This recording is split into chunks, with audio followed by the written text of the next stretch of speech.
Hello, I'm Dr. Amit Shetty. Welcome to the Future Health Podcast. This is the podcast about the way we work, the work we do, and how technology will influence the future of work in New South Wales Health and the healthcare industry as a whole. We can do a test in New South Wales within, the fastest we can do is about 4 days turnaround. We can do a whole genome, sequencing all the genes, and some of these tests are even Medicare rebatable now. So there's been a revolution in terms of the technology, the time to get a diagnosis, and our ability to diagnose patients. If you keep searching for something on Google, you're going to continually be fed what you've been searching for. It's going to feed your own bias. This is the idea of screening people, offering them a genetic test before they have a baby in order to test whether both parents are carriers for the same very rare recessive genetic condition. So clinicians have gone from being very patient-facing to being very computer-facing. They're talking to a patient, they're sort of observing the patient, but they're spending a lot of time entering data into digital systems. And that isn't necessarily the best use of their time. They go to medical school for a very long period of time and go through extensive training to work with patients, to treat patients, not to be data entry robots.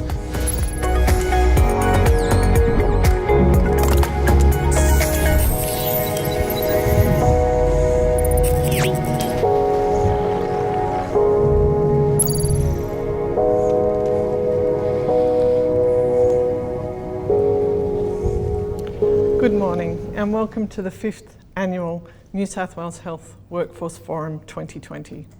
I'm Claire Harris, your MC for the forum. The forum is an annual event run by the Ministry of Health's Workforce Planning and Talent Development branch to share and promote best practice ideas and to build networks. I'd first like to begin by acknowledging the traditional owners of the land.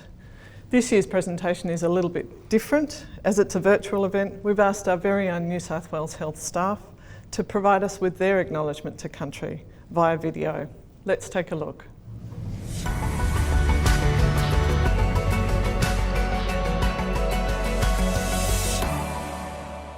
Yama, Ebony here. I'm a proud Budgie woman from northwest New South Wales, southwest Queensland, the Paroo River people.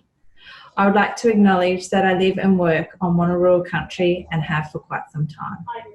I would like to pay my respects to the elders past, present and emerging, and remind us all here today that always was and always will be Aboriginal land. Yama, we come together today from traditional countries all across New South Wales.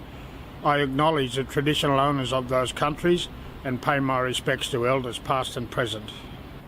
The Aboriginal staff of Workforce People and Culture at Nepean Blue Mountains Local Health District would like to welcome you to the 2020 New South Wales Health Workforce Forum. We would like to do this in the traditional language of our nations that we come from and the nations that we service. A greeting in Darug is Warami. G'day from Gundungara is Yudang Bural. And a personal g'day from me, Wiradjuri Yina, is Yuradu Marang. Yama. Yuradu Marang. Gushi Igu. Warami. Yama. Yuradu Marang. Warami. Yama. I acknowledge the Darug people as the traditional owners of this land that we meet on today, and I pay my respects to elders past and present.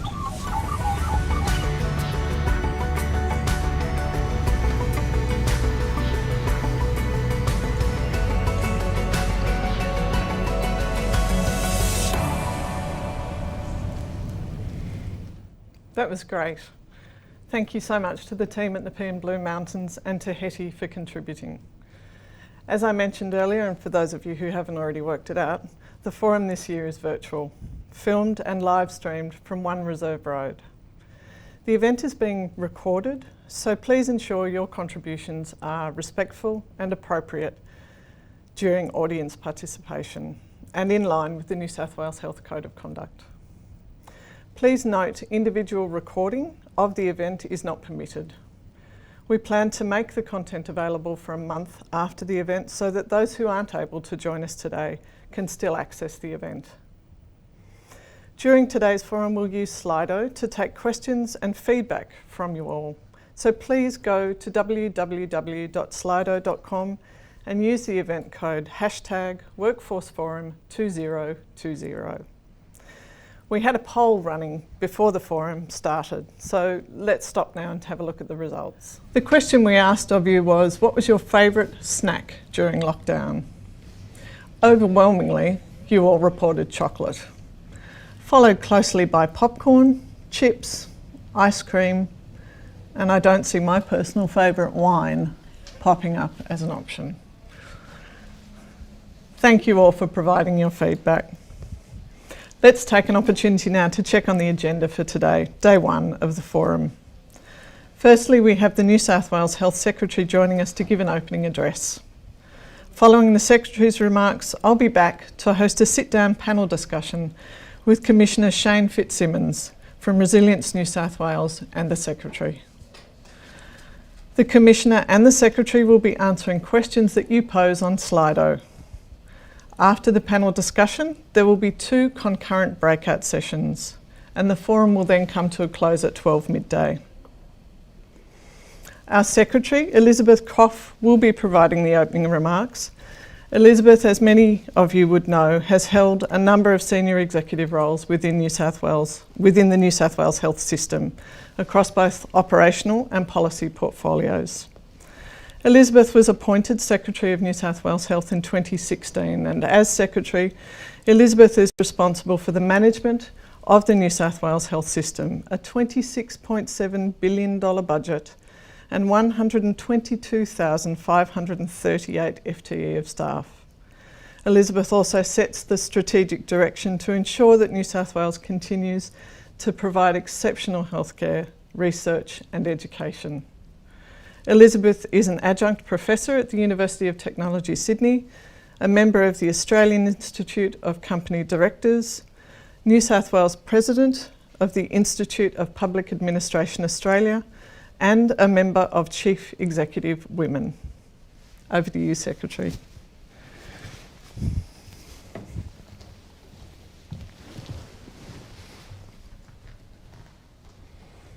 Thank you very much, Claire, and good morning and welcome to the forum.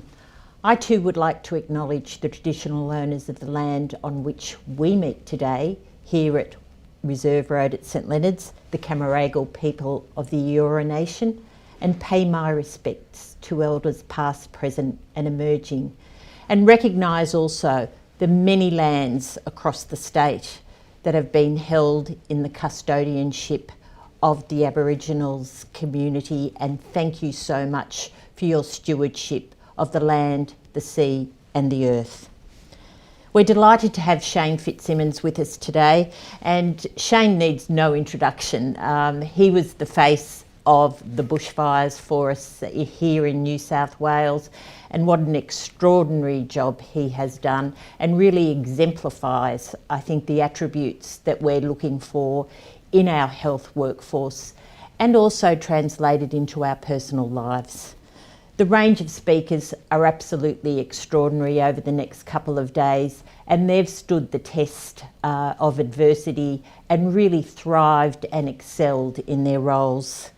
Dr. Richard Harris on day 2 and Dr. Jill Hicks on day 3. And that will be the teaser enough from me to make you come back to hear their wonderful stories. To Michael McQueen, the international speaker and futurist, and I think that's critical. What we need to do is to keep looking to the future, and we're feeling very burdened by what we've been through, but a view to the future is really what keeps us going and drives us to make it better. Thank you to Claire, as I said, for the introduction. What a perfect title for this year's forum. Thriving in adversity, adapting to change, and tenacity. Attributes that we've had to draw on exceptionally over the past 12 months. At no other time in my working life have I seen a situation that we've experienced over the past 12 months. And it's not only us in the healthcare sector, it's both the national population and the international population. For New South Wales Health, the year was one that I definitely won't forget, and neither will many of you who work in it.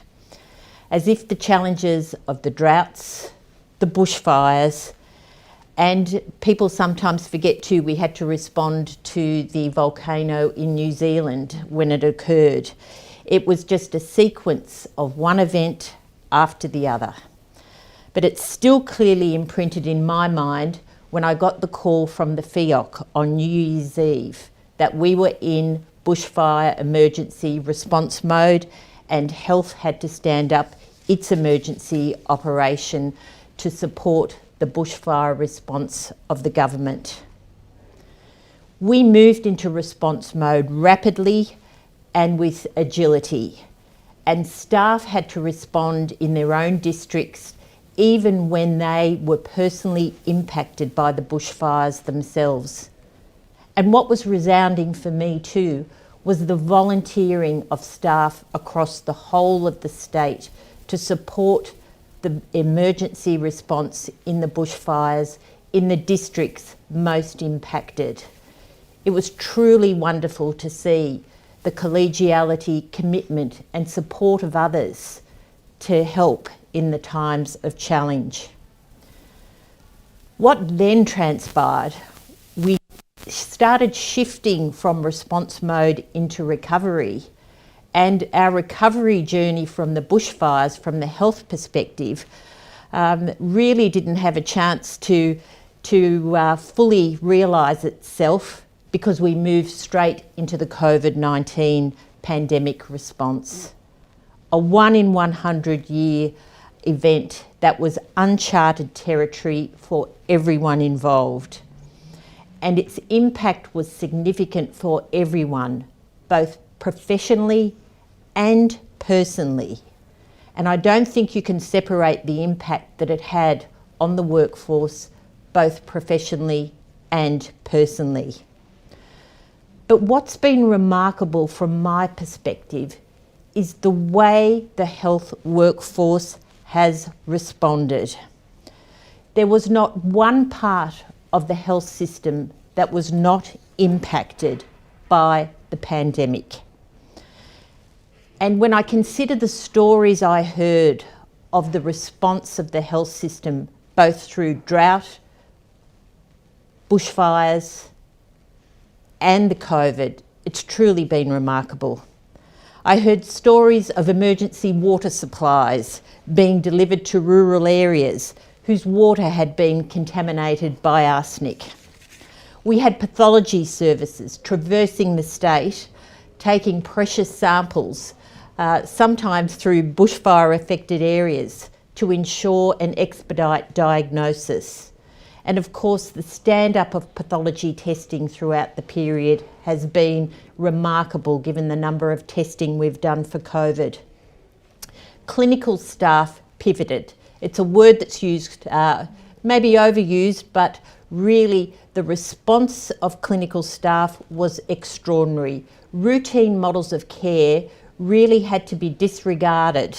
And how do we adapt in an agile way to deliver the care that we do so well and ensure the safety of patients and their colleagues and their families in the delivery of service?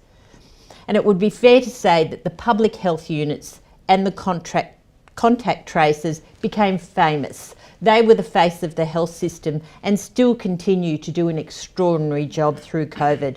And in quieter times, they sometimes refer to themselves now as the rock stars of the health system. The list goes on, and there are many instances of examples of great responsiveness and a commitment to deliver.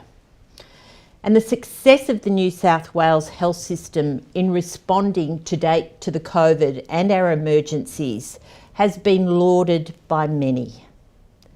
But it's not the success of a system that we're talking about, because the system is reflected by its workforce and the people who are part of that system. And a system is only as good as the health workforce that deliver the services and respond. And this has been demonstrated, I believe, in volumes over the past 12 months. So how do we move forward from this? That's our challenge. The system did respond, and we do have what can be described as a new normal for the future. We were agile, we were responsive, and we collaborated with a sense of urgency. So how does this translate to what we want for the future of the New South Wales health workforce? It really means we'll continue our approach to workforce planning with renewed sophistication and contemporary approaches, because we've demonstrated we can do things differently. We'd commenced our journey on what future health looked like before the COVID pandemic. And like many things, our future health strategy went into hibernation. But we are ready to resume our planning on what the future of the New South Wales health system looks like.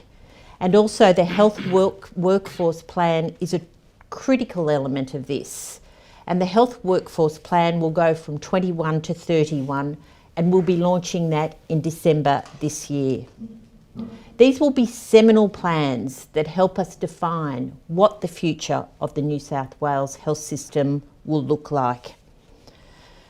So the event and the forum is about obviously promoting what we have planned for the future, but also hearing those stories of courage, adaptability, resilience, and a can-do attitude that I think has been demonstrated so effectively by many over the last 12 months.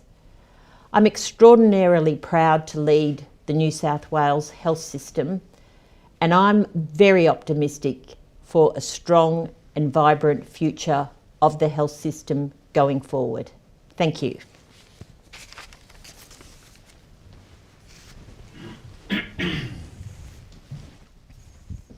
Thank you very much for those words, Secretary. We now have Commissioner Shane Fitzsimmons joining the Secretary for an informal panel discussion. Commissioner Fitzsimmons was appointed as the inaugural Commissioner for Resilience New South Wales and Deputy Secretary, Emergency Management with the Department of Premier and Cabinet in May 2020. This appointment followed a distinguished career with the New South Wales Rural Fire Service of over 35 years. During this time, he was a member of the Australasian Fire and Emergency Services Authority Council from 2007 and was a member of its board from November 2016 to November 2019 and held the position of Deputy President upon retirement from the board. Commissioner Fitzsimmons was awarded the National Medal in 1999 and the Australian Fire Service Medal in 2001. Welcome, Commissioner. I'd like to start by asking you both a question, if I may. During your career histories, what would you consider to be some of your career highlights and why? And I'll start with you, Secretary. Oh, I was looking forward to hearing Shane's one first. Look, the challenge, in terms of the highlight, I think managing the health system through the COVID has been one of the biggest highlights, one of the biggest challenges. It's still quite real and palpable, the impact, because we're not through COVID. But, you know, I've frankly said to someone, it's been the most challenging 12 months I've had in my career that I can remember, because it's been constant, there was no end in sight, and you need to rely on that internal resilience. But as somebody said to me too, you've probably done the most good that you've done in your career also in managing the COVID pandemic. And I hadn't thought of it from that perspective. I'd thought of it from my personal perspective of the challenge. But when you can really see demonstrable benefits of the work that the health system has done and the team that's responded to it, I feel remarkably proud. Commissioner? Oh, Claire, and for me, I would be very similar to Elizabeth, but over the decades of my time with the Rural Fire Service, and particularly the volunteers, being able to be a part of an extraordinary team that drove evidence-based arguments and business cases and prosecuted the point that we needed greater investment, greater programs to see us modernise things like training and protective clothing and systems and programs and modernisation of fleets and infrastructure that provides the overarching framework to improve the safety and viability and the effectiveness and the support for the work that tens of thousands of men and women do every day of the week, just like the health service. Being able to be part of that machinery to get them what they deserve and need is absolutely some of the biggest achievements of my time. But also, like Elizabeth, I would think the last 12 months, given the unprecedented nature of the bushfire season that affected New South Wales, a toll that was unprecedented for the state in terms of fire burnt area, damage, destruction, despair, and of course tragedy. Tragedy that changed me and changed families and changed communities forever. On the back of that, I had immense pride to see the state, the nation, and our partners from overseas come together like they never have before in this state, with thousands and thousands of people dedicated on the front line, 24 hours a day, day after day, week after week, month after month, with the longest, most protracted campaign. So an immense gratitude and pride for me would be reflecting on this last season. The volunteers absolutely, but their salaried counterparts, all of government, the emergency services, the functional areas, health are part of that program, but every state and territory came to our aid. Colleagues from the United States, Canada and New Zealand came to our aid, and there was this extraordinary outpouring of humanity, of love and support and care and compassion, and we're seeing that continue as Elizabeth described in her introduction, with the compounding effect of disasters, droughts, bushfires, storms, floods, the volcano you mentioned, and now the pandemic. The outpouring of humanity and support and care driving what we do and the way we do it as a state. Very, very proud to be part of that fraternity. Great, thank you. So you'd be aware, obviously we've talked about it this morning, the theme for today's forum is thriving in adversity. Secretary, can you think of some of the big challenges health has faced during your time as Secretary? Obviously you've mentioned COVID and the bushfires and Mount White. What are some of the memorable actions that New South Wales Health took as an organisation to thrive and rise from the challenges? There's always challenges in healthcare delivery, and I think unfortunately sometimes people's perceptions are skewed by what they read in the media and the reality of what's going on. And unfortunately health is in a position that it's often unfortunately politicised, and the media unfortunately relies on bad news stories. And I think one of the critical issues for the health system is to understand really the level of good and value that it provides to the citizens of New South Wales. I think the clinical care we provide across any parameters really is second to none in the world. There's been much assessments of the performance of health systems, and New South Wales Health in Australia ranks, according to the Commonwealth study, the second best performing health system in the world. The clinical outcomes are strong, the access is good, the universal access is good. We are cost effective with just under 10% of our GDP spent on healthcare. But it's not without its challenges, because healthcare delivery is changing so rapidly.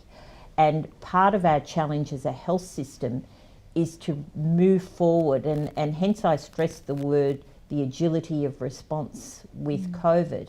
Our health system does need to change. Technology and digitisation of healthcare is really something that's present and knocking on the door, and something that we need to drive. We'd been doing a lot of work on virtual healthcare prior to COVID. We did accelerate virtual healthcare through COVID, and part of our challenge then is to really shape what the new normal looks like with virtual healthcare. And that's one of the key things that we're driving. The second most important thing that I'm really pushing for is the patient experience. Traditionally, we've had a lot of talk about putting the patient at the centre of what we do. And there's a lot of rhetoric about patient-centred care. But the reality is sometimes we design the health system around what suits us as health professionals best. Turning up at an outpatient clinic at 8 o'clock in the morning, but not being seen till 12, because the doctor liked everybody to turn up at the start in the morning to ensure they were all there ready to be there for their appointment. So we've just released the human experience document, and we're really keen to shift the system to truly patient-centred experience. And really that's consistent with the government approach of the customer experience and single doors, making it easier to access services. And that's a key initiative that I think will change the way we deliver health services in New South Wales. Great, thank you. I guess it always speaks to that old expression that the darkest night produces the brightest stars, and you just have to look for what those stars are, and I think you've described that beautifully. We've got some questions coming through on Slido. Commissioner, one of the questions being asked is what lessons have been learnt from the bushfires in terms of managing staff fatigue and building staff resilience? And that's a really good question, and I think one of the things that's really come out is that when you've got volunteer workforces, salaried workforces, and communities being affected, it also happens to be their community. So trying to get that local community team to step down when the community's on their knees is really, really difficult. And then when you add to that a season or a campaign or a pandemic that just has a protracted nature over many weeks and months, crew rotation, fatigue management guidelines, discipline, and for us coming out in New South Wales and particularly the Rural Fire Service and a body of work going forward is how do we improve our personnel management and tracking systems? How do we not just manage a culture around fatigue management equals improved safety and health and care and those sorts of things?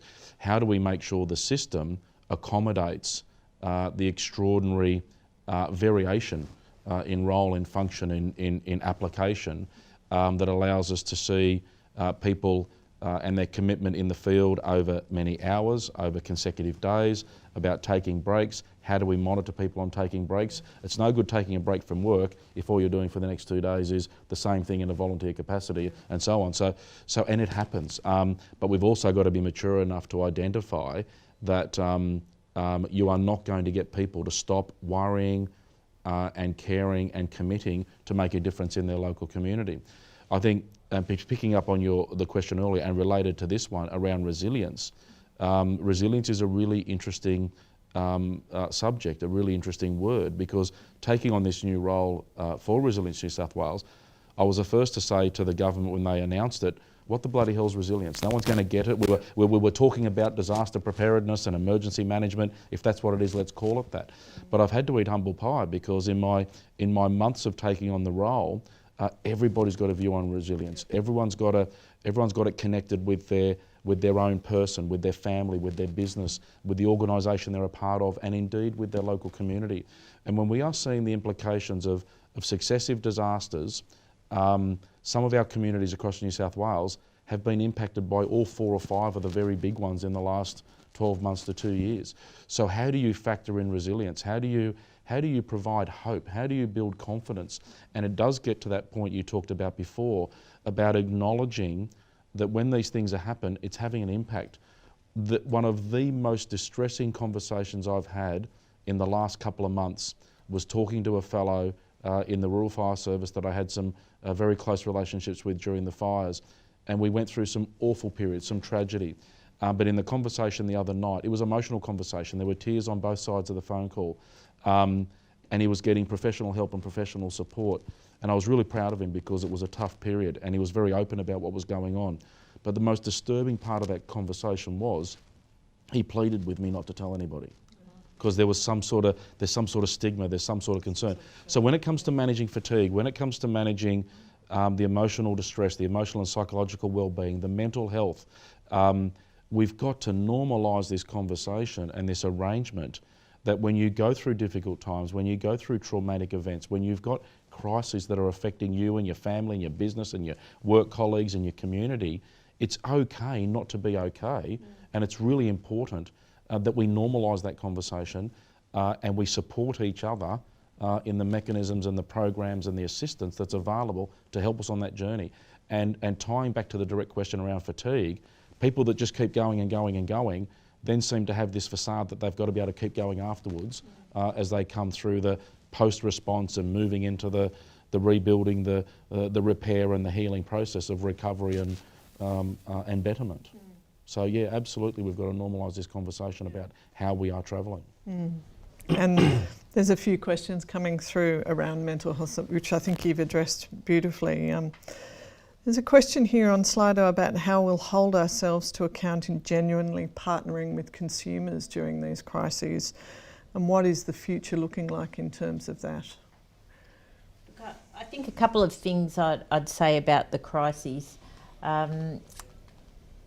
The mode of operation changes, and I'll defer to Shane in terms of command and control, but the health system always, we've been reliant on engagement, consultation, really developing strategies to go forward and actions, and we're quite collaborative in that sense. During the COVID pandemic, we went into command and control mode.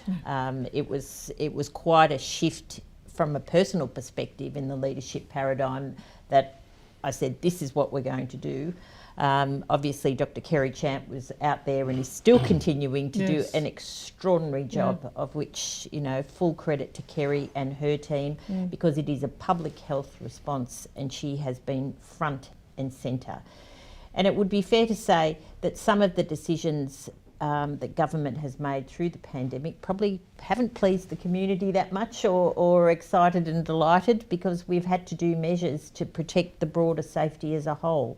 However, that being said, as we move through the COVID now, and I mentioned our human experience document, we're relying significantly on engaging consumers in a more meaningful way, or patients in a more meaningful way, having some understanding of what the metrics are. We have patient surveys that give us good results, but they really don't give us the detail on what we need to know, what matters to patients. Patient-reported outcomes and patient-reported measures. So we've got a diversity of strategies there, and we think the patient experience is absolutely fundamental to shifting the health system up to the next level that we need to achieve. Because sometimes we do things to patients that don't have the desired outcome. They get a hip replacement and can't walk any further, and they're very disappointed afterwards. It's those sort of conversations we need to have with the patients to ensure that they understand the experience and what the outcome will be. Great, thank you. And sorry, you want me to answer that as well? Yes, please. And from my perspective, this is really important, if I heard the question correctly. And it's in crisis, organisational culture, organisational leadership culture particularly, is absolutely put under the microscope, and indeed it's also magnified or amplified depending on which lens you choose to look at it. So when you've got strong, robust culture and leadership, if it's good, that will actually come through in crisis. If there's cracks, that'll come through as big canyons in the crisis. And what we've seen, in my view, over the last 12 months, particularly with successive crises, going from the bushfires, going to the pandemic, our foundation of state culture, our departmental, public service, non-government organisation culture of service, protection and care for the community of New South Wales has been really strong. And in a leadership sense, we are seeing, and if we use the pandemic as the example, the core traits for me really resonate with building that trust and building that confidence in the community. So ultimately, in crisis, we want to be, so the core leadership traits for me, authenticity, keeping it real, being very candid, being very compassionate, but being very candid about what is and what is not occurring, having empathy and humility. So there is a linkage and a connection from our leadership, and as Elizabeth said, with Kerry out front, with our Premier and the Minister out front, day after day, week after week, month after month. I've got the benefit of sitting in the Cabinet Crisis Committee, so I see people like Elizabeth and Susan and Kerry and Jeremy and the Minister and all those others that come together to manage this crisis.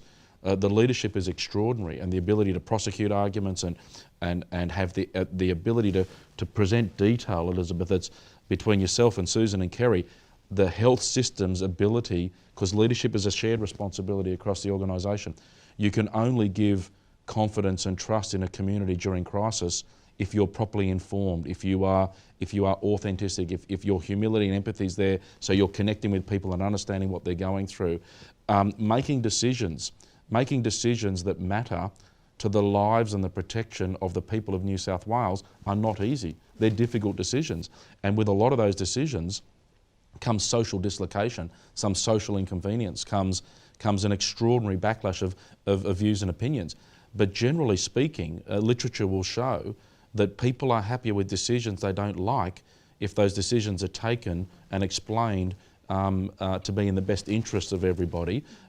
Indecision, procrastination doesn't cut it in crisis, and being ready to adjust and change those decisions in crisis is really important. So there's nothing new in that in the leadership sphere. And I think the other big one for me is around respect and communication. So making sure we're really clear in communicating what's going on and why it's going on. The longevity of the press conferences we've seen through the bushfires and through the pandemic, where no question is off limits, and the maturity of strong professional leadership, like we're seeing from our Premier, like we're seeing from the Minister, and like we're seeing from Kerry and Elizabeth and the health team, is that they're courageous enough to say, I don't know the answer to that question, but I'll get back to you. I haven't heard that particular detail, but we'll follow it up straight after this press conference. And then ultimately, the other leadership trait that is not talked about enough, but for me has been on display very overtly for the last 12 months, and it helps build, that trust and that confidence and that connectedness with community, is the word care, C-A-R-E. Leaders at all levels need to care about their organisation, their purpose, their role, their function, but most importantly, their team, their colleagues, their supervisors, the ones they're reporting to. And if we genuinely care about what it is we're doing and why we're here to do the role, then that should come through in our authenticity. It should come through in our ability to relate to what's going on and be genuinely caring about others and not about ourselves, and the decisions we're taking and the messages we're sending. So for me, that becomes core to trying to bring the community with us in their understanding and their commitment and their participation in what is a very serious and life-threatening series of compounding disasters that the people of New South Wales and further afield, but New South Wales focus right now, have been experiencing for a long, long time. And we've got to maintain that and sustain that, and that comes with effort and commitment, and we're seeing that. Thank you both for your responses. I think one of the things you've touched on, Shane, is around candour and authenticity. And there's a question here for both of you around how you manage your own resilience and wellbeing. And I think I speak for many of us who've seen Kerry stand up in front of the cameras day after day after day, and you yourself were the face that we looked for on our television screens every night during the bushfire crisis. How do you look after your own wellbeing and your own resilience? Well, that's a good question, and I've had that asked of me a few times, and if I'm honest, I didn't do a very good job. And that's the fact. I know over the last 12 months, I put on a fair bit of weight.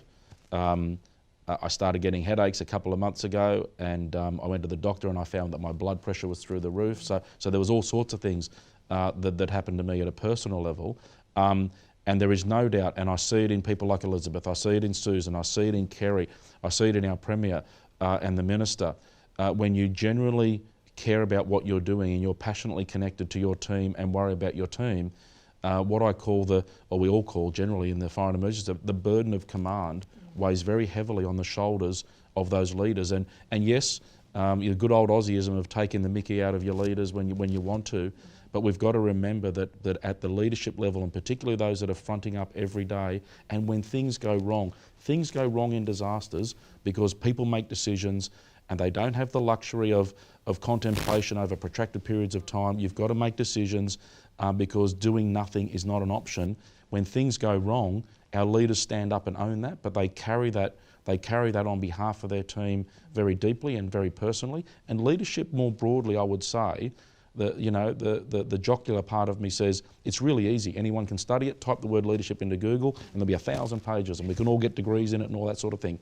But ultimately, at its execution, leadership is a deeply personal and critical thing, particularly when crises are going on, and there's a lot that's thrown at our visible leaders when it comes to delivering on that. So I would reinforce the message, absolutely we need to take care of ourselves. I didn't do a very good job during my time, but I was also working on the philosophy that I wasn't going to be asking anybody else to do something that I wasn't willing to do myself.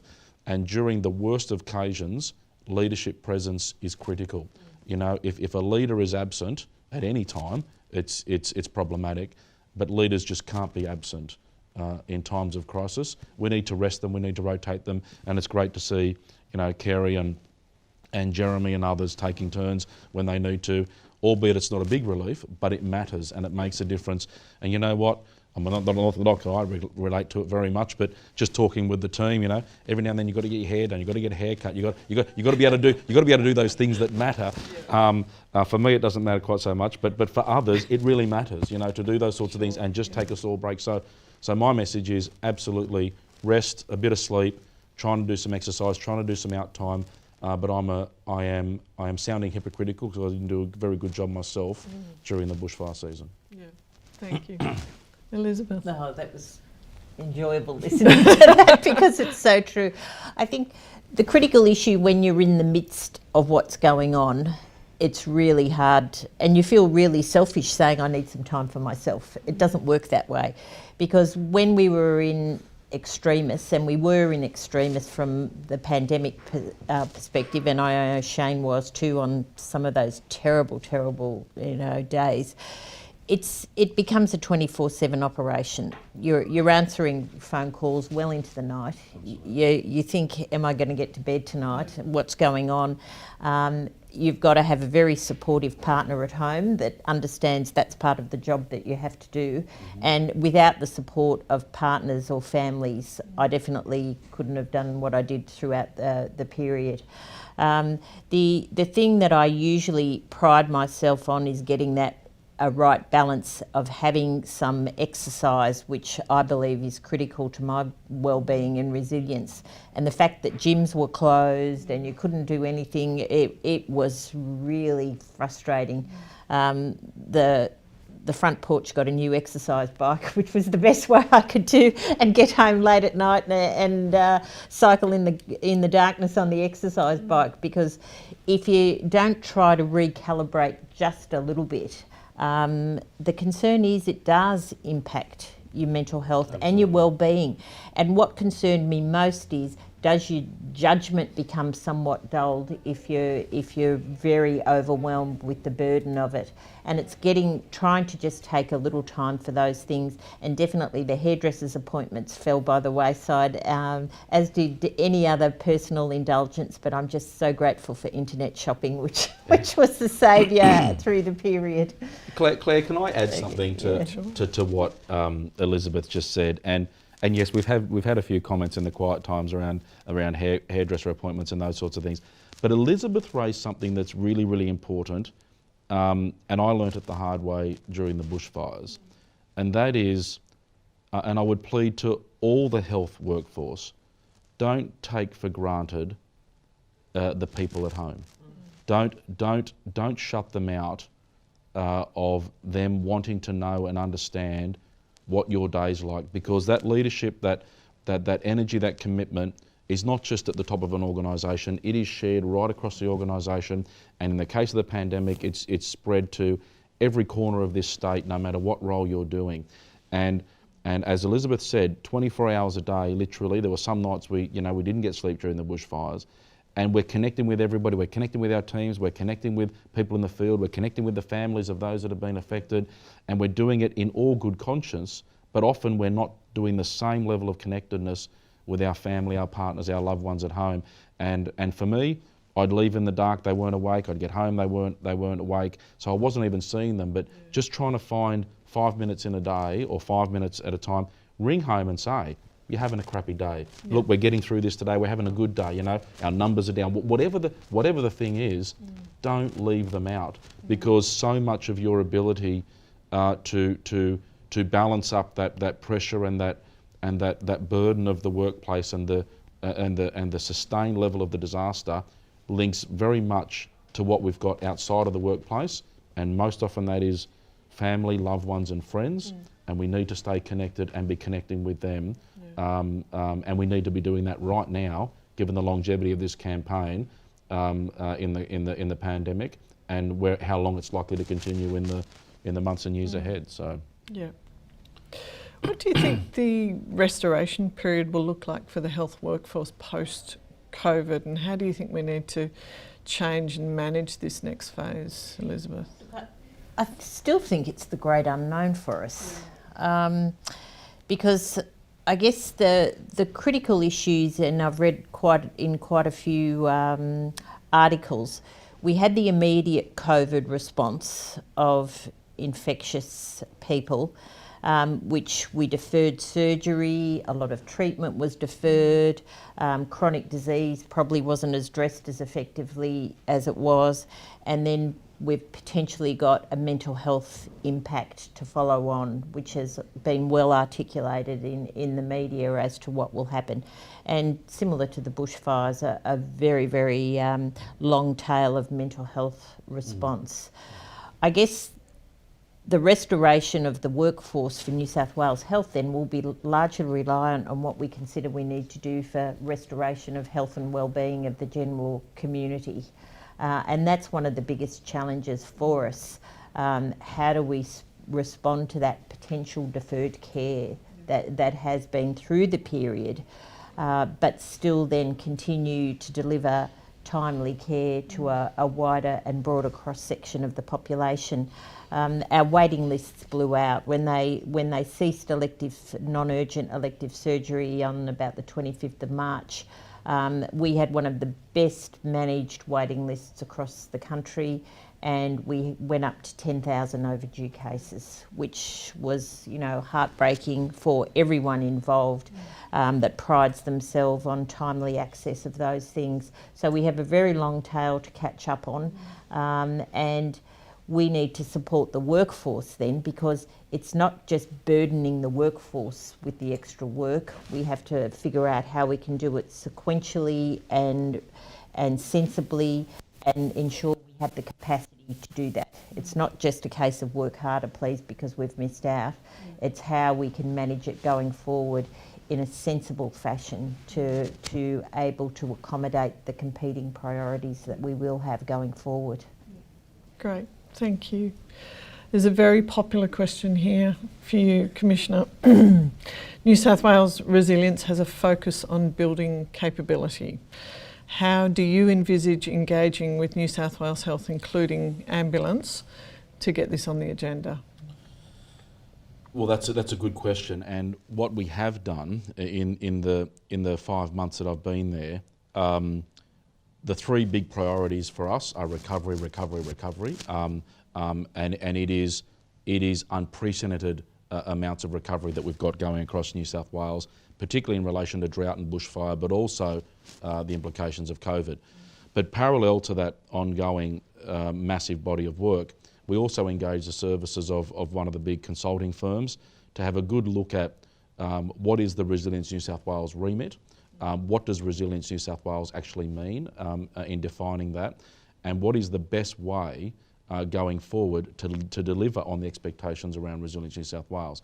So a couple of the notable things are, it's been established as an executive agency in the Department of Premier and Cabinet, so it's not just a function or a section in one of the big clusters. It's an executive agency in Premier and Cabinet So one of the principal remits is to be able to reach across and connect with all of government. And when we look at resilience, it's about planning and forecasting and understanding what the risk, what the pressures, what the disasters or the impacts are that are likely to affect the communities of New South Wales. It's actually about being able to put in place preventative and mitigation strategies and techniques to help ameliorate the risk or the impact of such events and stresses and disruptions. Obviously, we've got to have the most effective response capability possible, and then also coming into recovery, rebuilding, and coming out the other side. Coming out the other side, not back to where we were, but with betterment and improvement, and as they say, to thrive. So, partnering very closely. And so in my role as Commissioner of Resilience New South Wales and also Deputy Secretary for Emergency Management, it's actually about emergency management policy. So through the Board of Commissioners and through that I chair and through the State Emergency Management Committee that I chair, organisations like ambulance, like health and the functional areas in the broader emergency management framework are absolutely critical. And I can see with the lessons learned out of this season, what was apparent to me is we don't have the equivalent, even though it's called resilience now, let's call it risk in yesteryear. But if we look at risk or resilience planning contemplations, we don't have local or regional or state resilience plans. So we don't sit down and have local communities led through local councils and government and non-government organisations. We don't have the picture being created. We don't have the analysis being underdone. And it's not just natural disasters we've got to be mindful of. In this increasingly connected world, we've got to look at the human-induced sorts of disasters or disruptions. And you take utilities, you take connectedness, communications, and with remote learning and remote tools, our increasing dependency on those sorts of services and programs and connectedness, we've got to be building in resilience. We've got to be hardening up and managing investments and strategies that secure our critical infrastructure, that secure our social cohesion at a local community level, and then coordinating across the state the investments that matter to improve the livelihoods and the arrangements for those local communities, and then being able to build on that in the event that something happens. How do we respond to it most decisively and the best possible way we can, but invest straight away in whatever we've got to do to help repair and rebuild and heal those local communities, leverage the opportunity then and there to make sure the betterment's being factored in, that we're not just replacing or doing what was there before, that we're actually taking the learnings of how we're going to do something. And I think that's what Elizabeth is talking about, so many learnings with the health sector in this pandemic. How do we capitalise on that and not go back to yesteryear, pre-pandemic, but capitalise and go forward on the sorts of things that have been learnt out of the pandemic. So key agencies like health, key agencies like ambulance in this sector are absolutely critical to resilience. Elizabeth's invited me on to the state's mental health task force because of the obvious linkages that are going on. We've got a $2.2 billion record investment into mental health infrastructure and programs and assistance now. I think it's $2.2 billion, wasn't it, from memory? Probably a little bit higher expected, but 700. I don't know the packages that I've got through resilience, depending on whether it's linked to bushfire, COVID programs, whatever. We've got an unprecedented amount of money. Probably when you billions. describe it that way, and that's the conversation, if I may add, that we've been having at the Mental Health Task Force and with the districts. We had drought funding money for mental health. We had bushfire money for mental health. We've had COVID for mental health. So I've got that now as one big recovery package. What we tend to do is conceptualise it in discrete program funded schemes, but when you look at the service delivery at the local level, it's the integration of all that is the critical issue that Shane's describing as how we reconceptualise it, so we're not just looking at bushfire money or drought funding money or COVID money. Yeah, that we utilise that to its fullest. Great, thank you both. Secretary, if I may, ask, there's a very popular question here, what is your vision for prioritising staff well-being in the workplace so that it becomes everyday practice? Yeah, look, that's our challenge, to have something more systemic across the whole of New South Wales.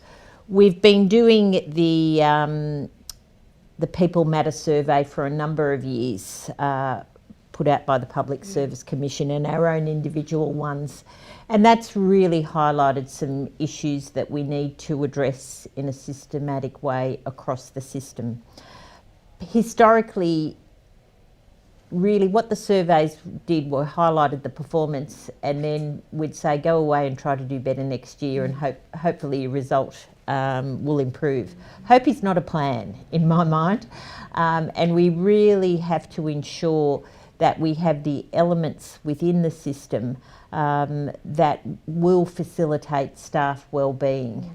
And in my mind, part of that is developing the workforce, having performance development plans in place, having open conversations with staff, being treated with respect and an important part of the team. There are a multiplicity of issues, and with JMOs in particular, we've done quite a bit of work on JMO wellbeing, because we've had some very unfortunate events last year with junior medical officers. But what we need to do is to spread it across the whole of the system and not isolated to a number of key districts or key areas. But the evidence is so strong that your best quality health outcomes in a health system come from participants or a workforce that is well engaged with what they're doing, and it can't be ignored. And I guess, picking up on the point that you made earlier, Commissioner, around developing a culture whereby there is no shame attached to actually expressing an inability to cope at some point. Yeah. I would also add, if I may, 100%. So we've got to destigmatise, people not doing it too well is actually okay, and we've got to talk about it. But what I would also do, and I hope it reinforces what Elizabeth's just said, but one of the things we focused on in the RFS, particularly in the last couple of decades, when you start looking at surveys, whether they're People Matter surveys or particularly for me a 99% volunteer workforce, and you look at internal reflections, but you also look at the external view, what comes really core is the shared responsibility around upholding organisational values and acceptable behaviour. And what I mean by that is, when it comes to the well-being and the belonging in the workplace, it's everybody's responsibility. And at the individual level, at the most newest of employees level, but also at every supervisor, at every leader. This is not a responsibility of just those at the top.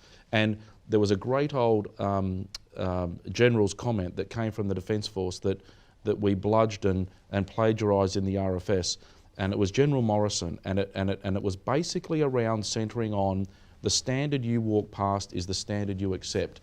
And then if you are a leader in an organisation, if you are a supervisor in an organisation, then there is more responsibility on you to set that example by, and in the context of well-being, is absolutely calling out and correcting what is unacceptable and what is inappropriate. But it's also about taking the time to pause and asking people, are you okay? Setting the example and having the conversation, but not just asking the question, pausing and listening and waiting for a response, but hearing that bloody response. Not just saying, oh yeah, I'm having a bad... No, hearing that response and then making sure we're connecting with that person to let them know it's okay to be feeling that way, but more importantly, what might be some of the things they can do about it, with their colleagues, with referral service, with whatever is available. So we've all got a responsibility at the individual level, but at the collective level, to instill appropriate behaviour and focus and accept that well-being affects us all, no different to a cough or a cold or a sprain in the ankle if we twist our leg. These things happen to us, and there's no shame in it. Yeah. In terms of the major response to the bushfires, what supports did the workforce say that they most felt they benefited from? Understanding, and there is no doubt that peer review, peer acceptance, comes through time, and we talk about this with the police and emergency and ambulance services. The power of peer review, no matter what your peer group is really, really important. And the volunteers and the paid people in the fight, being able to openly talk about what's happened, what they're experiencing, what they thought, and then having available, because we're all different. Some people are very comfortable about just sharing with their closest, their peer group. Others are a bit uncomfortable with that, so they prefer to have the comfort of anonymity and sharing their views and opinions with a stranger, with a professional. So making sure we amp up and make available the support services and the referral services and the professional services for anybody and everybody is really, really important. But I think getting back to that leadership trait, if teams know that their supervisor, their manager, their organisation, their leaders actually care, then that's 90% of the battle. Because there's no shame in having the conversation. There's no shame or consequence to saying, I think I need a bit more help than what I'm getting here now. So absolutely, volunteers and paid people, they're no different in terms of they're human beings at the end of the day. And with the challenges that we've been through, having the support mechanisms, having the programs in place, not just for the weeks and months that are following, that become institutionalised as part of the cultural norm for the weeks, months and years ahead. Because this won't be the only challenge that befalls us in the next 5 to 10 years. Yeah. Thank you so much. I think the discussion we've had here today really, you've exemplified the leadership, both of you, in terms of the authenticity and candour you've shared with us today. So I can't thank you enough for that. And thank you, all of you, for your questions on Slido. I hope the responses that you've heard today have informed you well. We're now going to start our breakout sessions. There are 2 breakout streams running. For those who are participating in breakout stream A, Insight X, you will have received an email with a Zoom link. So I would ask please that you click on that link now and start your breakout session. Those joining us for breakout stream B, New South Wales Health Heroes, please remain where you are on this YouTube link. I'd like to introduce our presenter 1 for breakout stream B, Alice Hoffman from Hunter New England Local Health District. Alice is going to present today on being agile in uncertainty. We can just wait a sec while Alice is getting ready, I think. We're just having a small Good morning, delay. sorry. Can you hear me now? Yes, there's Alice. Okay. Good morning, everyone.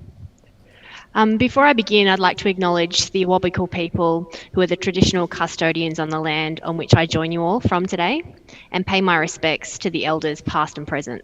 I also extend my respect to Aboriginal and Torres Strait Islander colleagues who are present today.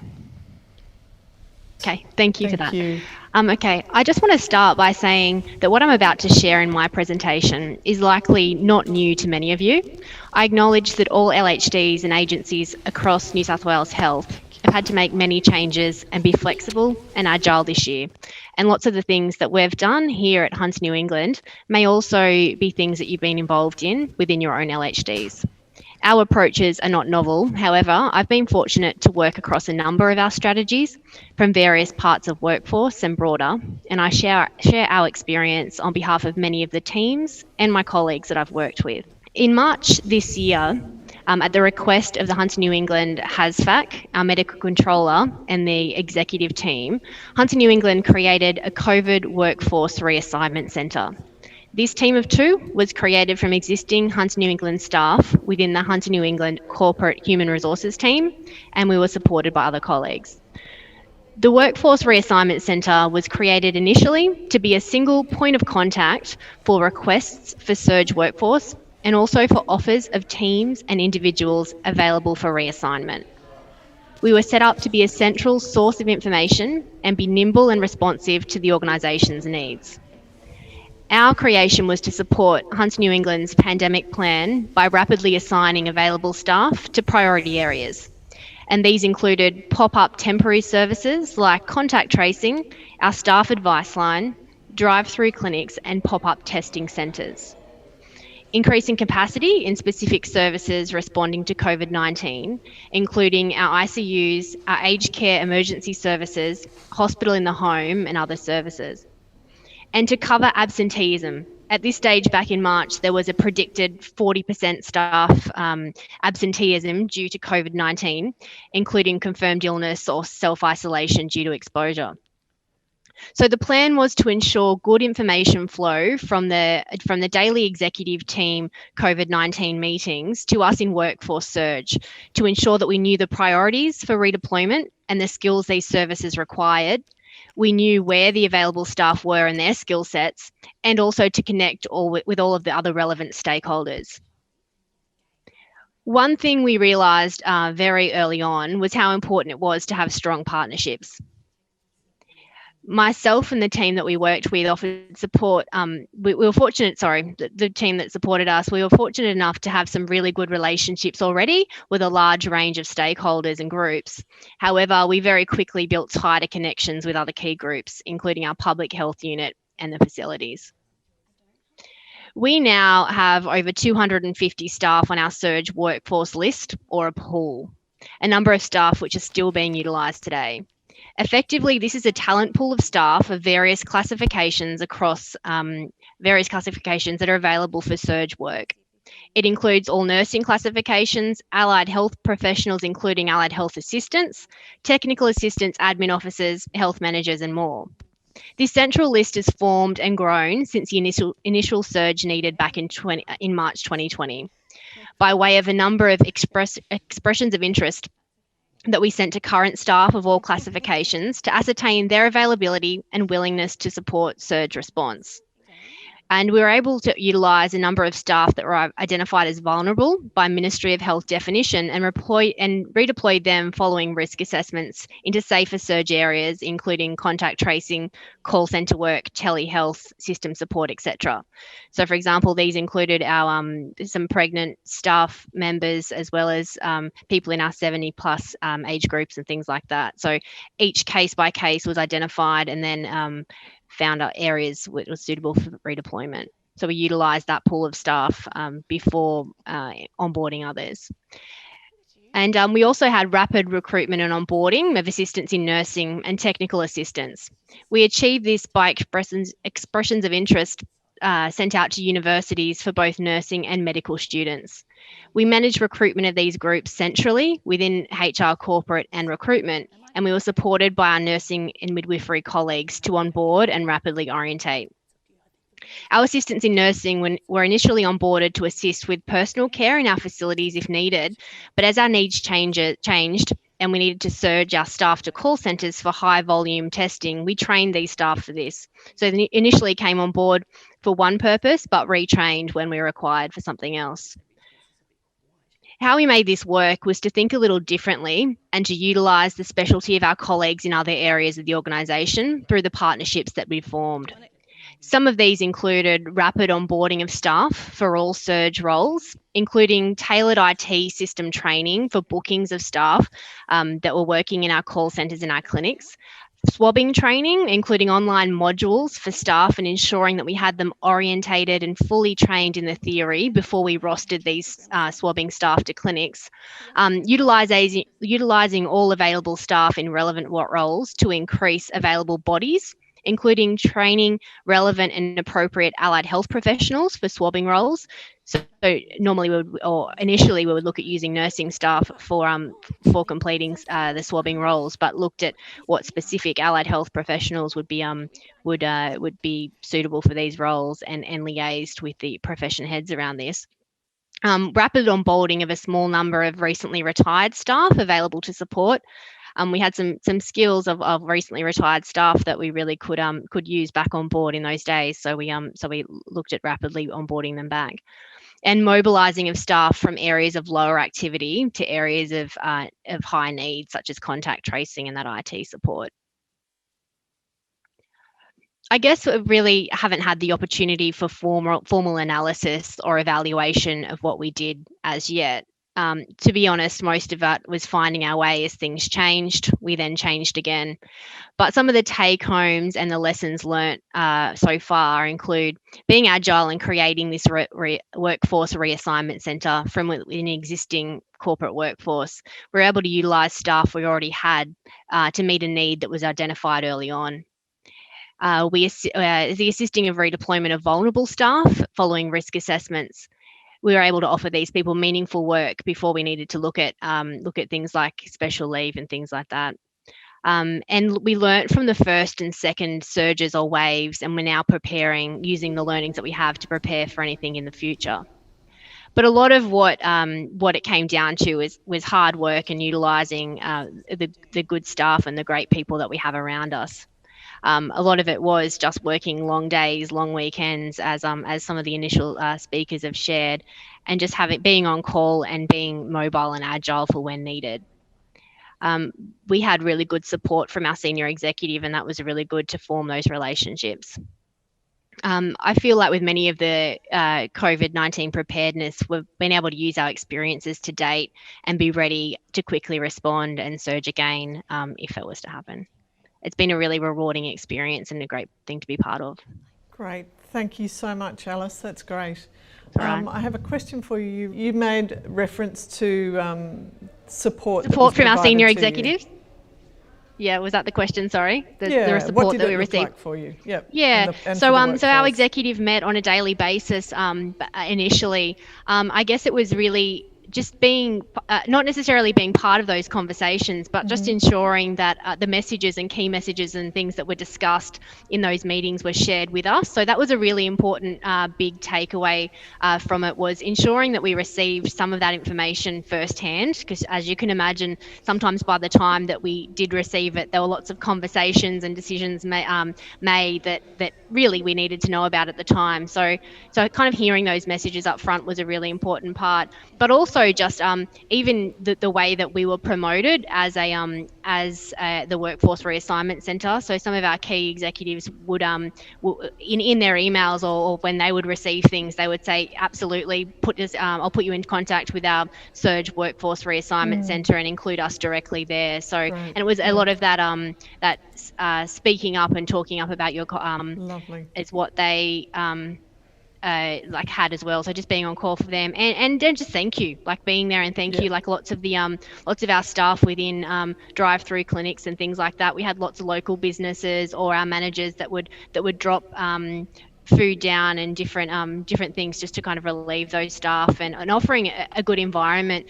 And the overwhelming feedback from staff that worked at our drive-through centres and our call centres and things like that was just having good, strong leadership who really valued the individuals. They created good atmosphere, whether it just be some music playing at a drive-through clinic and as I said, food available, and just creating that environment and making sure people feel valued and supported. And I mean, and some of it came down to ensuring that we were engaging with the right people to ensure that the specifically logistically the work that we were asking people to do was within their scope of practice and things like that too. So it's one thing to say we surged people into where we needed them to, but we did have to make sure that it was done safely and it was all within scope of practice as well.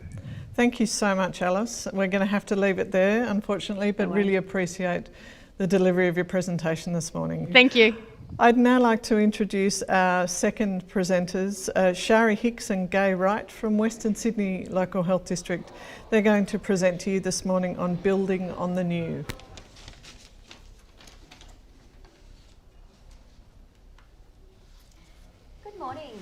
My name's Shari Hendricks and I'm an Organisational Development Consultant from Western Sydney Local Health District. And I'm Gai Wright, I'm the HR Manager from Blacktown and Mount Druitt Hospitals.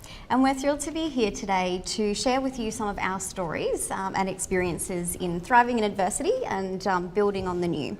So we'll talk a little bit about how we prepared our response as a full people and culture team. And then most importantly, we'll share with you some reflections on our lessons learned and what we'd like to bring with us moving forward. So like many of you, we found ourselves planning for action in quite a rapid response. And this phase really required us to forecast our immediate and ongoing workforce needs, mobilise our people and culture teams for action, conduct risk assessments and implement safety measures to ensure that our teams were safe, as well as setting service goals and evaluation measures. We also needed to prepare our own teams for the new challenges that they would face. We also took this time to develop and curate new resources that were evidence-based, inclusive and accessible, as well as being relevant to the needs of our workforce. And of course, we took the time to liaise with our corporate comms team, our executive team, and others throughout the district to ensure that we had a good communication plan in place. Our collaborative response was definitely a team effort. We worked really closely with every team member from our P&C Directorate to make sure that we were supporting our organisation and our staff. We quickly realised that every employee in our Directorate changed the way that they were working. They were either working on something new, a new focus for them, they were either carrying out their work differently, or they might have even been working from a different location. We also had an expansion of our services that we delivered, which we needed to get ready to support our staff with. From the slides, you can see that there was actually quite a rapid change in the work that we did as a P&C team. It was definitely a whole team approach. The focus was always on supporting our organisation through COVID while making sure our staff were safe, informed and ready to adapt to any changing needs. There was a strong focus on looking at how and where we did our work and how we supported our staff whether they were at work or at home. And one thing that was critical for us is checking in along the way with our workforce. And we did that through having daily reporting from our workplace wellness team to our executives on trends, risks and any staff concerns that were coming up. We also conducted a survey for the users of our workplace wellness team services. And we did that really to evaluate the effectiveness of the current services we were offering, as well as ensuring that they were accessible, and also to identify any service gaps to respond to emerging needs. We also had escalation pathways and feedback loops built in so that we could respond effectively to any issues that were identified by staff. And we had a strong focus on monitoring data. So this included things like response times, volume demand, course completion rates, and website usage figures. We also had a presence at COVID-19 response planning meetings in order to bridge the gap. So we had representatives from all areas of people and culture informing that response and also capturing that response and feeding it back down to the business. And finally, we conducted a district-wide pulse survey, and this was to evaluate our COVID-19 district response and ensure that we were capturing the voices of all of our workforce. We also use this to gain further insights in areas of our performance and development, safety, wellbeing, leadership and more. And we were conscious that without the PMES survey this year, we really wanted a way to check in with our staff and also to be able to have something to measure against some baselines to see how we were tracking this year compared to previous years and also how we would go in the future in our recovery as well. I'm just going to talk really quickly about the work that Shari's team and my team did together at Blacktown and Mount Druitt hospitals. We realised really quickly that we needed to keep changing and adapting our services. While our family and friends were stuck at home in lockdown, we were working through a busy pandemic in a hospital environment. We needed to provide additional face-to-face support for our staff and also some virtual support for those people that were actually working from home. We moved together to work on providing that support through a number of initiatives. We set up some wellness drop-in centres at both our hospitals, some information centres at the main entrances of both our hospitals, and as teams we rounded every day into different wards and different services to provide that support when and where somebody needed it. We also ensured that we provided additional support to all our redeployed staff because they were being redeployed to new areas and we needed to make sure that they were well and supported throughout that redeployment. We increased our virtual offerings for our managers as well, and we made sure that we were pivoting and changing what they were learning to make sure they were learning skills to build on helping their staff through change. We changed our comms approach as well at Blacktown and Mount Druitt hospitals to make sure all our staff got the pertinent information when and how they needed it. And of course, it's almost impossible to capture the impact of all of the work that we've done to date. Based on some of the recent figures, and of course some of those are changing daily and hourly as we're presenting this. What we do know based on our pulse survey is that 75% of our staff accessed at least one district support during COVID-19, and over 35% of our staff also accessed at least one flexible work arrangement. If you have a look on your slide now, you'll see some of the figures that we've got to date.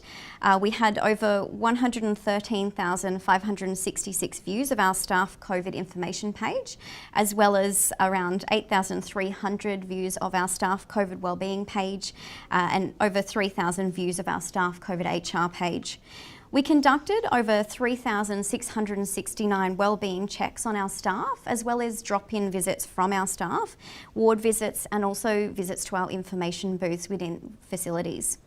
We conducted over 1,263 mindfulness meditation sessions, as well as over 400 staff participating in our facilitated wellbeing sessions. In addition, we had over 45,000 online modules that were completed by staff, thanks to the work of our EduTech team, who worked very quickly in moving a lot of our modules online. And that also supported by our Learning Innovations team. We had over 400 staff complete virtual orientation. We had over 600 Manager Connect sessions, which were manager coaching to support them through change and help adapt to their changing staff needs. And over 13,815 hours of COVID-19 special leave, which was accessed by staff and of course supported by our HR teams.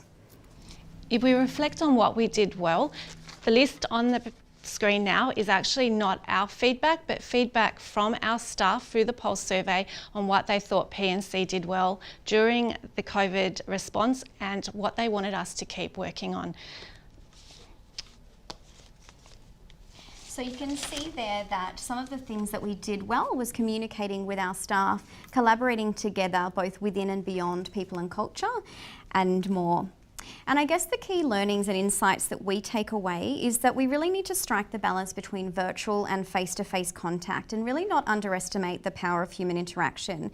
We know that whilst about 86% of staff did get some information from district-wide broadcasts, about 53% of staff rated information from their managers as a primary source of information and COVID updates.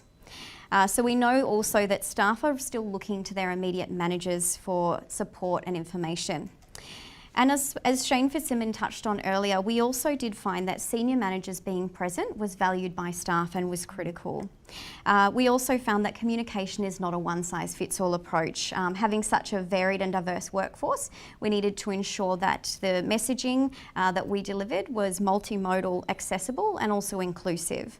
And very importantly for us was that we needed to build evaluation measures in from the start, wherever possible, and also continue to check in with our staff to make sure that we can evolve and adapt our approach as those needs were rapidly changing. And finally, also just bringing it back to basics. So listening to our staff about what they need, and some of that was really around the basics of self-care, meeting some of those psychosocial needs for our staff, and really coming back to some of the basics for our teams.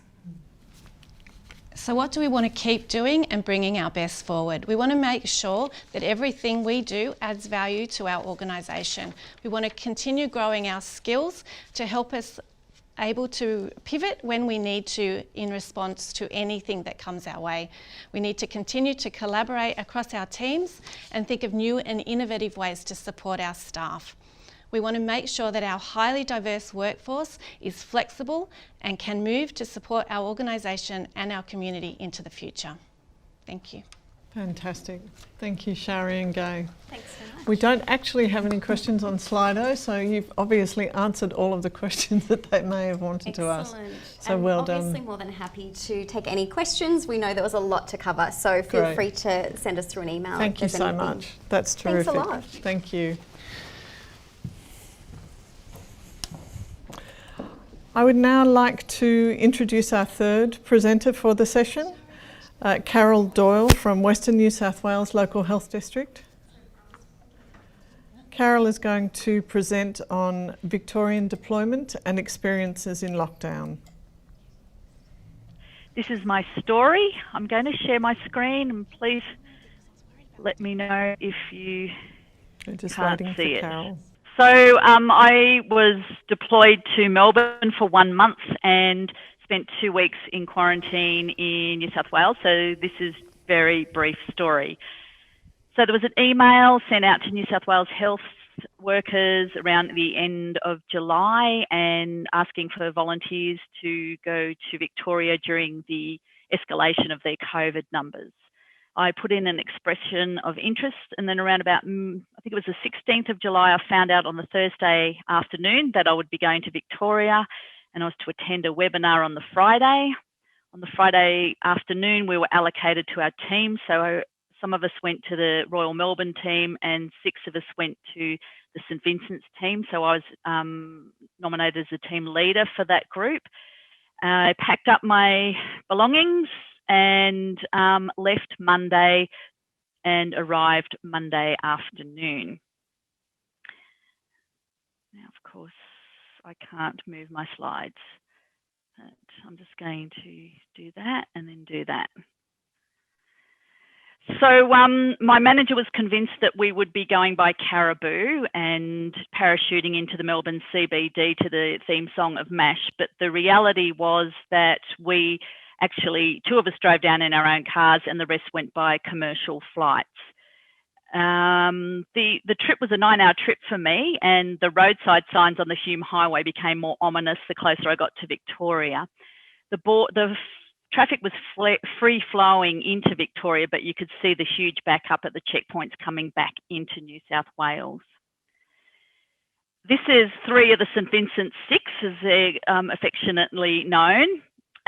So on the Tuesday, I met each of the team members one by one, socially distanced, of course. We talked about our skill sets. We also contacted managers at St Vincent's and just discussed briefly about our skill sets. 4 of the team were sent to the emergency department. One of them subsequently decided she wasn't skilled enough to work in the emergency department, so ended up going to the fever clinic, and they facilitated that beautifully. 2 of us went to contact tracing, myself and Sean. Sean's actually not a nurse, so he was quite skilled he works in sexual health, so had some background had some knowledge at least of contact tracing.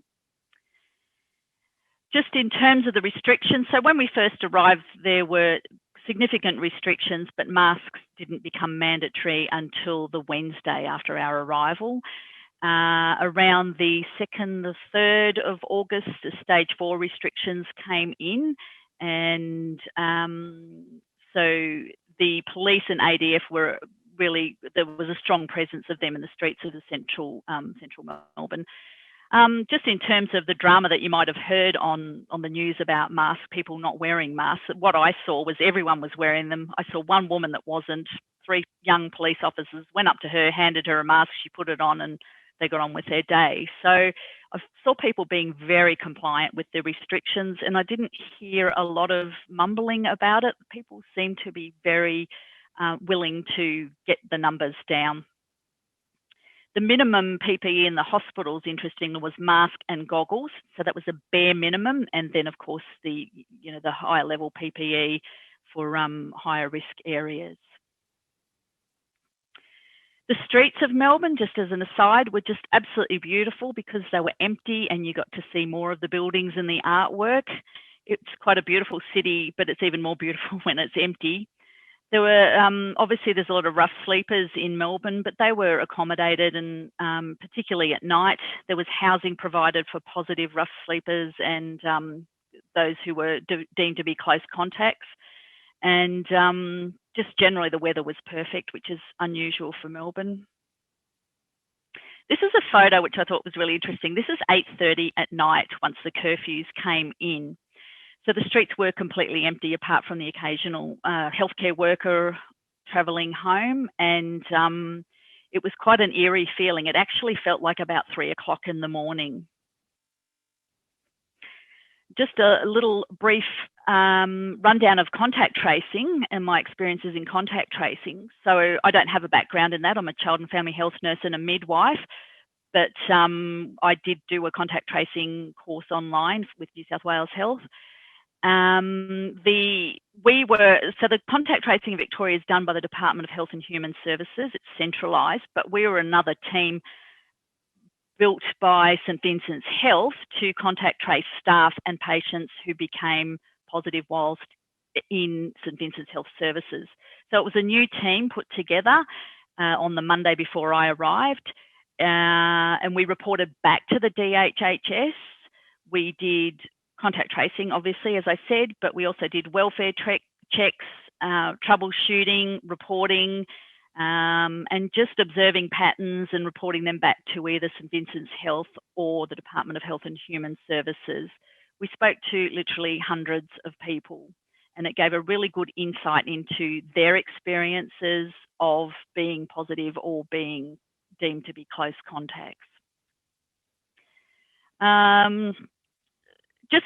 As far as the lessons that I learnt, and these were pretty common amongst all of us because we obviously had lots of conversations. I think in deployment, flexibility is really important. I don't think that's a new thing. Things change, and they change really rapidly, and they're very unpredictable. Self-care is really important, and good support networks, and we certainly had that. We were really careful with our exercising. We used our 1 hour of exercise each day. There were 2 of us together, and we changed who we walked with. Central contact points are really important. Shout out to Ian Arnold from New South Wales Health. He's an absolute legend and kept us calm, as did Daniel Andrews. It was wonderful to hear him talk each day and feel reassured. People are adaptable, but they get tired and they let their guard down. So it's really important not to judge them, particularly as a contact tracer, but just in general. Positive and close contact people feel guilty and scared, and we need to be really careful to reassure them and remember that it actually could be us next. Staff furloughing escalates really quickly, and spare staff disappear really quickly. Casual and agency staff often can't work. There's the issue of childcare and homeschooling. They might be too scared to work. They themselves might be sick or be a close contact. So you can't necessarily rely on those people when things start getting at the pointy end. Tea rooms and change rooms are a real haven for close contacts, so they need to be, in my opinion, need to be managed really early and really firmly, because we sent a lot of people off as close contacts who were in the tea room or the change areas with their masks off, because you need to have them off to eat. Isolation and quarantine is not fun, and it's not restful, and you want to avoid it, as you would want to avoid catching COVID, of course. Social distancing trumps all other measures, and I can't just stress that enough. Masks are great, PPE is great, but keeping distant from people is really important. And just another thing that I noticed was that being contact trace, and I spoke to people who were contact trace, I think it makes you think, the experience of being contact trace makes you think more about your own behaviour and what you can do to avoid being a close contact. And I think maybe there's some scope there for using contact tracing drills to help people understand that it's really easy to be a close contact. And that is it. Fantastic. In a nutshell. Thank you, Carol. That's wonderful. And what an interesting experience you've had in terms of developing resilience and thriving in adversity. Well done. We don't have any questions for you on Slido, so we'll thank you and move on to our next presenter. Our last presenter for this breakout session, we have 2 presenters, Helen Lagakis and Shirley Chia from Sydney Local Health District, who are going to present on Bold and Brave Recruitment in a Global Pandemic. Thank you. Good morning, everyone, and I'm very pleased to be here to talk about our what we call Bold and Brave and the recruitment in the global pandemic. But it's all about our Qantas experience. It all started with our phone call from our CE to Qantas. An alliance was born for Sydney LHD. We had two industries experiencing challenging times affected by the pandemic. Back in March 2020, we started our COVID recruitment search and response. SLHD was one of the first to initiate the response to the requirement of the special health accommodation, and that's our hotels in which we provide quarantine for those people who are returning from overseas. Today, our Qantas staff, which I'd like to call them part of the Sydney LHD family, make up the majority of our non-clinical staff working in our hotels and the flying squad, and that's in our airport and our pop-up clinics. Today, we have onboarded over 300 Qantas employees, and we are still recruiting. What did we do? We had strong leadership and direction from the get-go. We collaborated with key stakeholders to identify critical roles to meet the immediate demands in the response to the COVID. We reduced levels of approval processes via a brief. And you know, in health, a brief should be only a one-pager. Well, this was 7 pages long. We initiated fast-track recruitment with flexible working conditions. Our model was simple. It was based on urgency, and we needed an end-to-end recruitment that was fast-tracked. We had a centralised approach with quick turnaround from registration to commencement, and in most cases, less than 2 weeks getting them on board. We responded to the changing needs, and of course, we had a designated team effort and key resources who strategically dedicated to the operations. This is a quick overview of our recruitment process, and we started right from the beginning of advertising our vacancies on the Qantas internal website and, of course, the social media. We had a designated expression of interest and a designated centralised recruitment database. We got all our registrations. The process was quite simple. We only wanted a one-pager from our Qantas people, what they were doing, what were their current roles, what were their preferences, and of course, as you can appreciate, they were being stood down. So we were looking at when they would be available to come and join us. We did candidate skills matching to our vacancies. We made contact with Qantas people within 4 hours in response time, which included the completion of mandatory documentation. This was one of the key to our successes, in which we had open communication. We were connecting with them, and we had very simple interviewing techniques. We developed fast-track packs, and we were executing them as we were going. So we were doing compliance checks, simultaneously reference checks, staff health checks. We did all our recruitment offline, and we had an abridged version of the SLHD onboarding mandatory training and induction, which then led us to our orientation. We had a fantastic job with our CWD at Rozelle. Next picture shows of our first lot of Qantas staff who commenced. We initially only had 10 people booked at the time, and we ended up having over 20 people. Of course, social distancing, and we were in a lockdown. This is a snapshot of our Qantas staff, the type of people that came to us. We had airline pilots, aircraft engineers, customer service, flight attendants, HR, IT, and these are some of the roles on the right of the jobs that we filled: accommodation assistants, admin officers, COVID-19 call centre supply officers, health managers, screening and safety officers. The next slide showed where the majority of our Qantas people went. They went to our screening offices, accommodation assistants, mainly in our hotels, and administration officers, all vital roles, of course. And in our accommodation assistants, I have to say, a lot of them are now site managers for our hotels. Here are a few quick snapshots of our Qantas people. They're not paid models, they are Qantas people.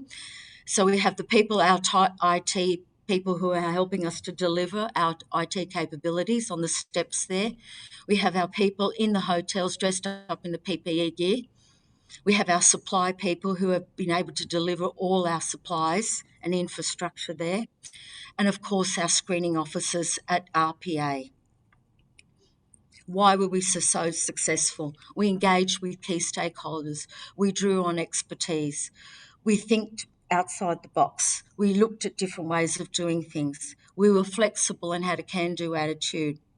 We had a cultural shift. We had a lot of Qantas people coming in with the different skill sets and, of course, a rewarding experience for Qantas staff.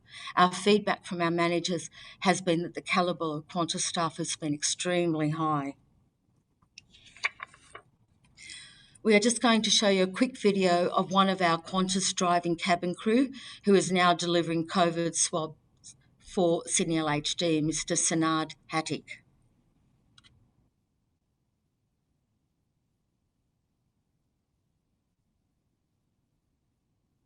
Sanad's been a wonderful addition to our team because Sanad's come on board. He's very likeable, very friendly. He's able to do a lot with the COVID-19 pickups for us, and it's really assisted us having somebody there to do that work. I understand nurses and doctors that are doing a great job, but people behind the scenes, it just amazes me, like especially on these pop-up clinics, how they with huge responsibility doing this job. I'm just happy and grateful for me. I can be part of this and help everyone and be in this environment. I'm so grateful. And thank you, Sydney Health District, for giving me the opportunity to be part of this big family.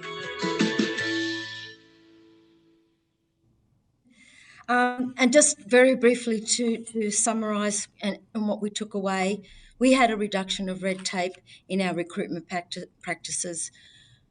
We had excellent outcomes that can be achieved if we all work together. We had two companies merging as one and allowing us to demonstrate the New South Wales core values in every sense. We had the ability to adapt and change. Our Qantas experience has provided us with an insight on how we can model our recruitment practices for better outcomes and solutions in the future. The focus will be practical and efficient recruitment, delivering for all our services. Thank you very much, and I'm happy to answer anybody's questions. Thanks, Helen. We've got a couple of questions in on Slido. Do you think that the streamlined processes you used in the pandemic are suitable for business as usual? What needs to be changed to keep them, if so? Absolutely. We're currently in health, we use the recruitment and onboarding system, which is a difficult system to manage, and just the ability for our managers to do that.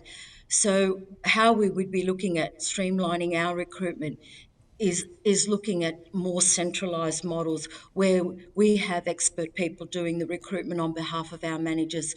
Our managers mostly are clinicians, and it is very hard for them to take time out to actually do recruitment activity from start to finish. Great, thank you. And a second question, down the track, will you evaluate your Qantas staff health experience, including some ongoing professional relationships that you could benefit from? Oh, absolutely. And unfortunately for Qantas staff, not only have they been stood down, but a lot of them are now starting to accept redundancies. And that's fortunate for Sydney LHD because prior to that, I don't think that Qantas staff realise the type of disciplines and the type of roles we have in health. And it's been a real eye-opener for them. And we've actually got people who want to apply and permanently remain with Sydney LHD following their experience. Thank you so much, Helen and Shirley. We're running out of time, but I appreciate the feedback you've given and the wonderful presentation. Congratulations. Thank you very much. It's time to close the forum for today. I want to thank everybody for their participation.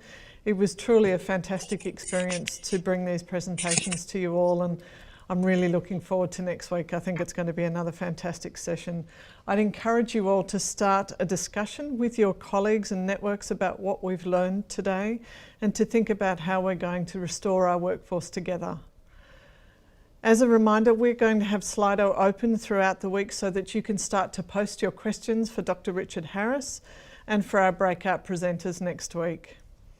We'll be sending a survey after all 3 days of the forum have finished, but in the meantime, if you need to contact us, please remember you can reach us at moh-workforce-horizons-scanning@health.nsw.gov.au.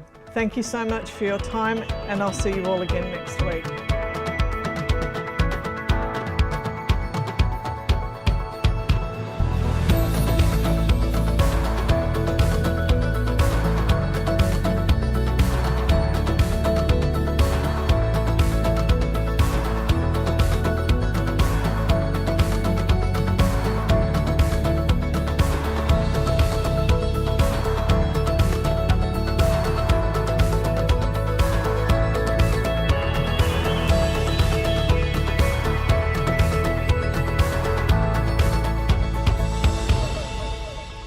Hello, I'm Dr. Amit Shetty. Welcome to the Future Health Podcast. This is the podcast about the way we work, the work we do, and how technology will influence the future of work in New South Wales Health and the healthcare industry as a whole. We can do a test in New South Wales within, the fastest we can do is about 4 days turnaround. We can do a whole genome, sequencing all the genes, and some of these tests are even Medicare rebatable now. So there's been a revolution in terms of the technology, the time to get a diagnosis, and our ability to diagnose patients. If you keep searching for something on Google, you're going to continually be fed what you've been searching for. It's going to feed your own bias. This is the idea of screening people, offering them a genetic test before they have a baby in order to test whether both parents are carriers for the same very rare recessive genetic condition. So clinicians have gone from being very patient-facing to being very computer-facing. They're talking to a patient, they're sort of observing the patient, but they're spending a lot of time entering data into digital systems. And that isn't necessarily the best use of their time. They go to medical school for a very long period of time and go through extensive training to work with patients, to treat patients, not to be data entry robots.